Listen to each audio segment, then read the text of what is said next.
Welcome to SMPS school. आज मैं आपको पढ़ाने जा रही हूँ हिंदी। हिंदी तो आप सबने पढ़ी है, लेकिन अब हम एक बेस से स्टार्ट करेंगे।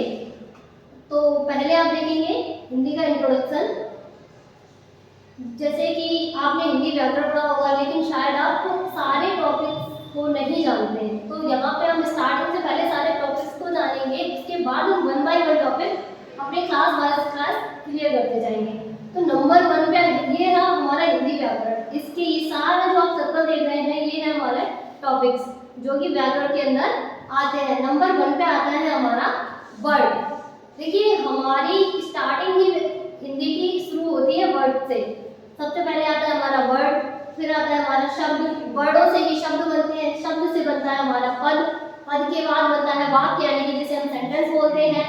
फिर हमारे टॉपिक्स 1 बाय 1 स्टार्ट हो जाते हैं, जैसे संज्ञा हुआ, सर्वनाम हुआ, क्रियालिंग, अदरवाइज जो भी आपके टॉपिक्स हैं सब स्टार्ट होते जाएंगे। तो आज हम पहले वर्ड को जानेंगे।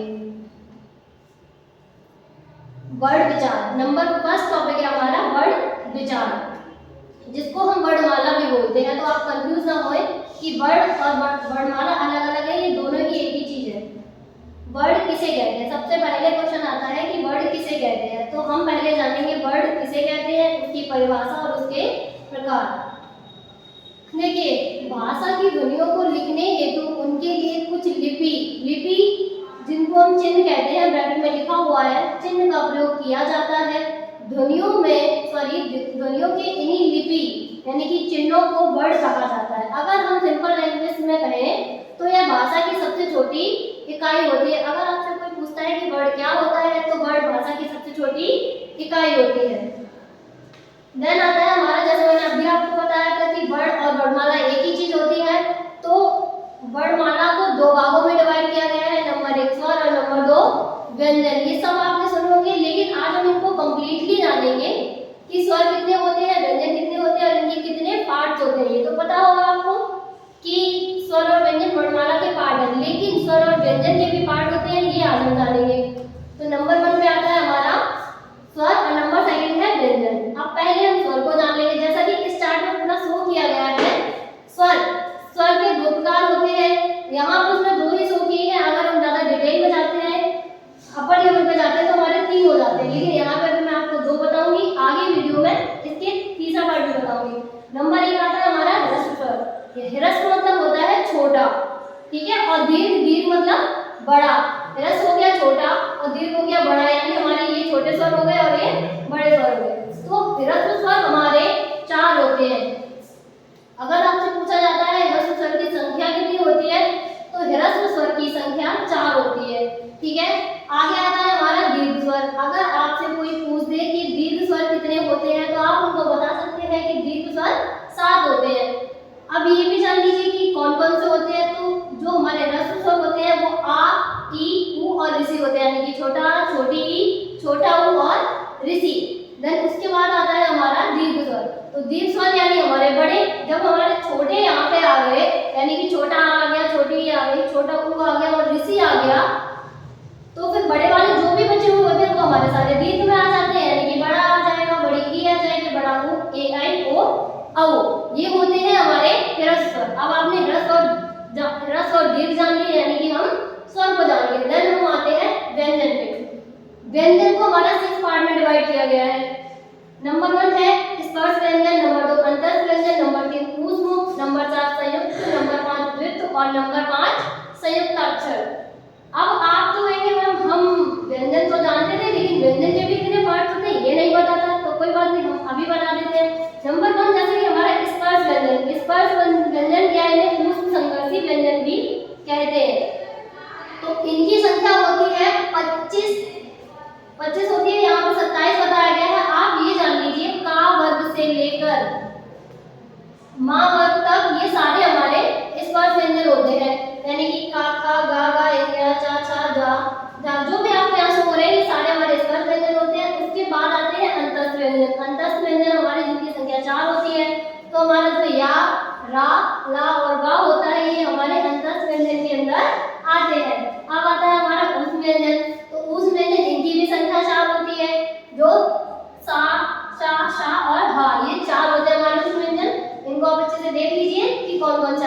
फिर आते हैं हमारे संयुक्त व्यंजन।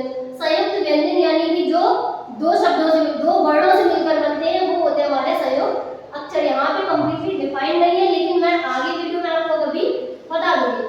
तो संयुक्त व्यंजन होते हैं हमारे छा, त्रा, ज्ञा और ऋषि। छा जो का और सा से बनके मिलता है, त्रा जो ता और रा से मिलके बनता है, ऐसे हमारे ये सारे होते हैं, ठीक है। द्वित्व व्यंजन हमारे होते हैं जो ढा ढक्कन होता है और डा होता है, उसके नीचे जो बिंदी लगाई जाती है, तो जो बिंदी वाले होते हैं वो हमारे द्वित्व व्यंजन होते हैं।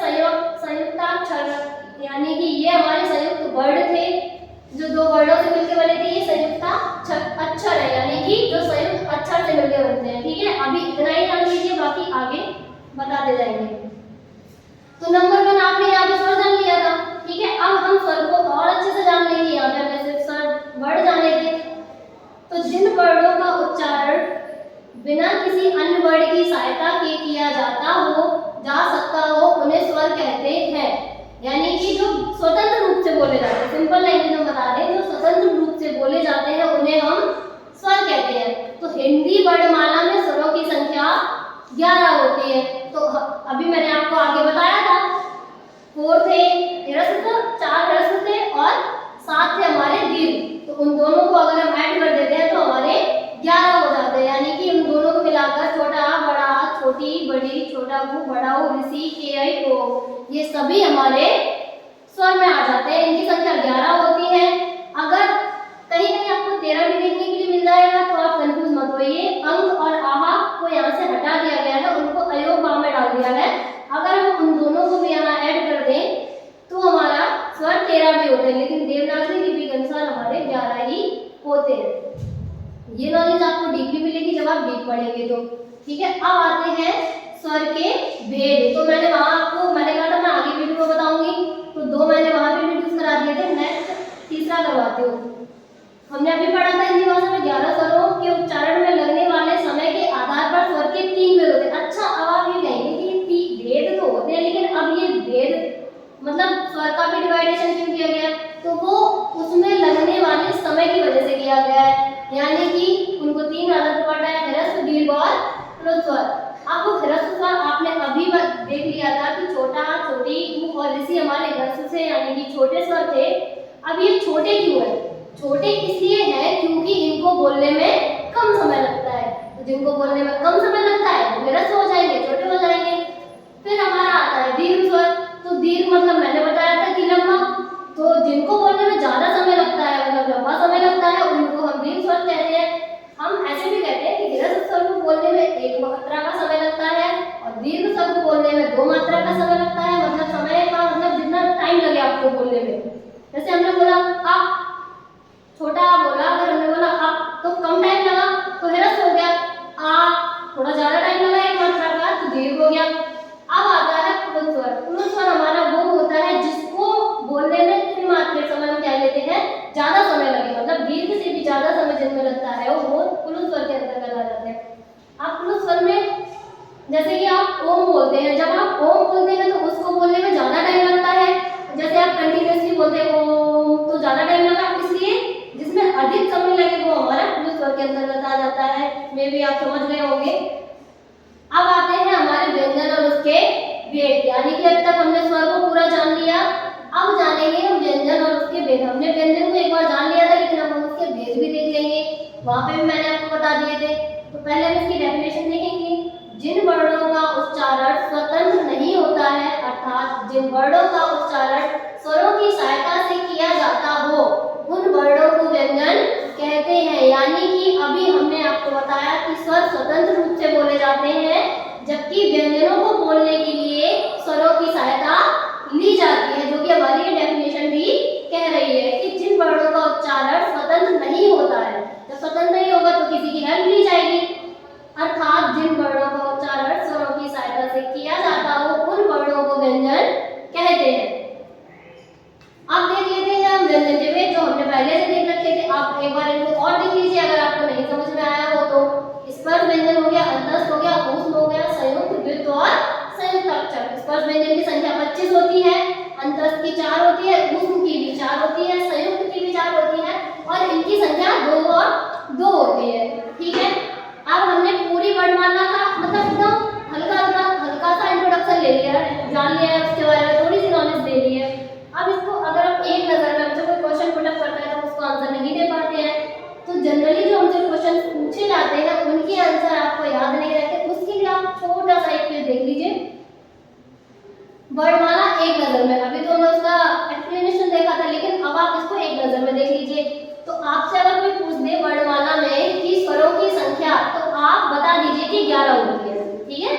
फिर अगर आपसे पूछ दे कि अयोग वहा स्वर, मैंने अभी आपको बताया था, आगे अगर आप भूले नहीं है कि स्वरों की संख्या 11 होती है देवनागरी लिपि के अनुसार, लेकिन अगर हम अंग और आहा को ऐड कर दें तो हमारी 13 हो जाती है। तो वही यहाँ देखिए मेंशन है कि अयोग वहा स्वर, यानी कि जो अयोग वहा है अंग और आहा में हमारे स्वर के अंतर्गत आते हैं, तो उनकी संख्या तो होती है। कुल स्वरों की संख्या 13। अब आपका क्लियर होता जा रहा होगा डाउट कि कुल स्वरों की, यानी कि वैसे तो 11 होते हैं, फिर अगर हम अंग और आहा यानी अयोग को ऐड कर दें तो 13 हो जाती है। तो कुल स्वर भी हमने जान लिए। फिर होती है हमारी स्पर्श व्यंजनों की संख्या, तो मैंने अभी आपको बताया था कि 25 होती है। देन आता है द्विगुण व्यंजनों की संख्या, मैंने अभी बताया था 2 होती है। डा ढक्कन होता है, उसके नीचे बिंदी होती है, डा डलिया के नीचे जो बिंदी होती है यानी कि इंगिया जिसको हम बोलते हैं, वो हमारा द्विगुण व्यंजन के अंतर्गत आ जाता है। अंतस्थ व्यंजन की संख्या मैंने आपको 4 बताई थी, जो यहाँ पे लिखा हुआ है 4, यानी कि 11 ला और बा। फिर आता है उस व्यंजनों की संख्या, वो भी मैंने आपको बता दी थी 4 होते हैं, शा सा शा और बा। फिर आते हैं हमारे संयुक्त व्यंजनों की संख्या, ये भी हमारी 4 होती है। इस तरह से अगर हम पूरा काउंट करेंगे तो कुल वर्णों की संख्या 52 हो जाती है। तो वर्णमाला में अगर आपको कोई पूछ देता है कि वर्णमाला में कितने वर्ण होते हैं, तो 52 होते हैं। अगर आपसे कोई वन पूछता है कि कितने क्या होते हैं, तो आप इस चार्ट के थ्रू उनको एक्सप्लेन कर सकते हैं। Thank you all of you.